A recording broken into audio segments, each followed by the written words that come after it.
नमस्कार भक्तों, जय मां पद्मावती, जय गुरुदेव। 15 जनवरी को पूरे भारतवर्ष में मनाया जाने वाला महापर्व मकर संक्रांति हिंदू धर्म का सबसे खास पर्व माना जाता है। भारतवर्ष के अलग अलग हिस्सों में इसे अलग अलग तरीके से मनाया जाता है। मकर संक्रांति के दिन सूर्य मकर राशि में प्रवेश करते हैं, इसलिए भी इसे मकर संक्रांति कहा जाता है। बता दें कि मकर संक्रांति के दिन भगवान सूर्य देव की विधि विधान से पूजा अर्चना करने से और उनकी उपासना करने से स्नान दान करने का बहुत ही महत्व होता है। ज्योतिषीय दृष्टिकोण से इस मास में धन्य, लक्ष्मी और विघ्नहर्ता गणेश जी की पूजा करना अत्यंत ही शुभ माना गया है। गणेश पूजा के लिए प्रातः अन्न और घी के साथ ही इसे सिद्ध करें और फिर सफलता प्राप्ति के लिए ओम गम गणपते नमः मंत्र का 108 बार जाप करें। पूजा के बाद लक्ष्मी जी की आराधना करें। पवित्र स्थान पर बैठकर ओम श्रीम ह्रीम श्री कमले कमलालय प्रसिद्ध मंत्र का यथाशक्ति जाप करें और लक्ष्मी जी की आरती गाएं। पूजा के दौरान स्वयं को धन की प्राप्ति के लिए समर्पित करें और दरिद्र के भी दान का संकल्प लें। सूर्य संक्रांति पौष मास की अद्भुत घटना है। यह अन्य संक्रांतियों से अलग है क्योंकि यह सूर्य के उगमन का और दिन की लंबाई में वृद्धि का दिन होता है। सूर्य संक्रांति के दिन सूर्य देव की पूजा की जाती है, जिसमें धूप दीप और सूर्य नमस्कार शामिल होते हैं। सूर्य संक्रांति को उत्तरायण भी कहा जाता है। इस दिन आत्मा की ऊर्जा को बढ़ावा देने का महान दिन कहा जाता है। इस आध्यात्मिक यात्रा में ध्यान, त्याग, साधना के माध्यम से आत्मा को शुद्धि प्राप्त होती है। अतः सूर्योदय या सूर्यास्त जब भी आपको समय मिले तब सूर्य को देखते हुए प्राणायाम आसन करके बैठ जाएं या प्राणायाम की मुद्रा में बैठ जाएं। फिर सूर्य को देखते हुए अनुलोम विलोम करें। उसके बाद आदि देव नमस्तुभ्यं प्रसीद मम भास्कर दिवाकर नमस्तुभ्यं प्रभाकर नमोस्तुते यह मंत्र बोलें।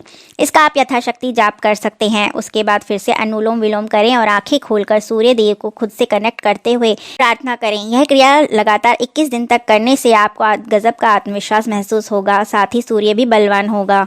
वास्तुशास्त्र के अनुसार घर की पूर्व दिशा में मकर संक्रांति के दिन इस खास चीज यानी पीतल से बने सूर्यदेव के प्रतीक को लगाना चाहिए। ध्यान रखें कि सूर्यदेव की जो प्रतीक है वह पीतल का या 7 घंटियां लटका हुआ होना चाहिए। उसकी ध्वनि भी सुनाई देनी चाहिए। ऐसा करने से शुभ परिणाम प्राप्त होते हैं। ध्यान रखने वाली बात यह है कि सूर्य के प्रतीक को लगाने के लिए लाल धागे का प्रयोग करें। मकर संक्रांति पर इस प्रकार के प्रतीक को सही दिशा में लगाने से किसी भी प्रकार की आर्थिक परेशानी दूर हो जाती है। मकर संक्रांति के दिन सुबह स्नान करने के बाद कलश में जल लेकर उसमें गुलाब की पत्ती मिलाकर सूर्य मंत्र या फिर गायत्री मंत्र या फिर वीडियो के शुरू में दिए हुए मंत्र का उच्चारण करते हुए अर्घ्य दें। यदि आपकी कोई मनोकामना अटकी हुई है तो इस दिन, क्योंकि मकर संक्रांति का दिवस है, साथ ही सोमवार भी पड़ेगा, तो ओम नारी नारेश्वर अर्धनारेश्वर महादेव मम सर्व कामना पूराय इस मंत्र को किसी भी किन्नर को देखते हुए अपने सीधे हाथ पर बोले और फिर उसे देखते हुए अपने हाथ को बलाए लेते हुए घुमाकर हाथ की मुट्ठी बनाकर फूंक को अंदर की ओर खींच लें। आपकी मनोकामना 3 ही दिन में पूरी हो जाएगी। यह उपाय आप शुक्रवार को भी कर सकते हैं। 15 जनवरी को मकर संक्रांति पर 77 सालों के बाद वरियन योग और रवि योग का संयोग बन रहा है। इस दिन बुध और मंगल एक ही राशि यानी धनु में विराजमान रहेंगे। 15 जनवरी को यह योग प्रातः 2:40 से लेकर 11:11 तक रहेगा। 15 जनवरी को सुबह 7:15 से 8:07 तक रवि योग रहेगा। 5 साल बाद मकर संक्रांति के दिन सोमवार का दिन पड़ रहा है। ऐसे में सूर्य संग शिव जी का आशीर्वाद भी प्राप्त होगा। इस दिन प्रातःकाल स्नान करके श्रीमद् भागवत के एक अध्याय का पाठ करें या गीता का पाठ करें। नए अन्न, कंबल, तेल और घी का दान करें। भोजन में नए अन्न की खिचड़ी बनाएं। भगवान को भोजन समर्पित करके प्रसाद के रूप में ग्रहण करें। संध्या काल में अन्न का सेवन न करें। इसी के साथ किसी गरीब व्यक्ति को बर्तन सहित तिल के दान करें। इससे शनि से जुड़ी हर पीड़ा से मुक्ति मिलती है। मकर संक्रांति के दिन स्नान करने के पानी में काले तिल डालें। तिल के पानी में स्नान करने से बेहद ही लाभ होता है, रोगों से मुक्ति मिलती है। मकर संक्रांति के दिन स्नान के बाद सूर्य देव को जल अर्पित करें और सूर्य देव को अर्घ्य देने वाले जल में तिल मिला लें।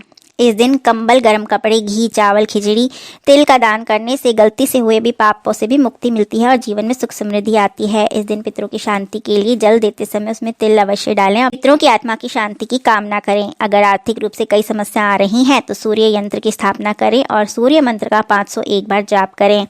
कुंडली में मौजूद किसी भी तरह की समस्या हो या सूर्य दोष हो तो तांबे का सिक्का या तांबे का चौकोर टुकड़ा बहते जल में प्रवाहित करें। मकर संक्रांति पर तिल का दान करना शुभ माना गया है, इससे शनिदेव प्रसन्न होते हैं। खिचड़ी का दान करने से शुभता आती है। जीवन में गुड़ का दान करने से सूर्यदेव की कृपा प्राप्त होती है। तेल का दान करने से शनिदेव का आशीर्वाद प्राप्त होता है। अनाज का दान करने से हर मनोकामना पूर्ण होती है। रेवड़ी का दान भी कर सकते हैं, ये भी शुभ माना जाता है। कम्बल का दान करने से राहु और शनि शांत होते हैं।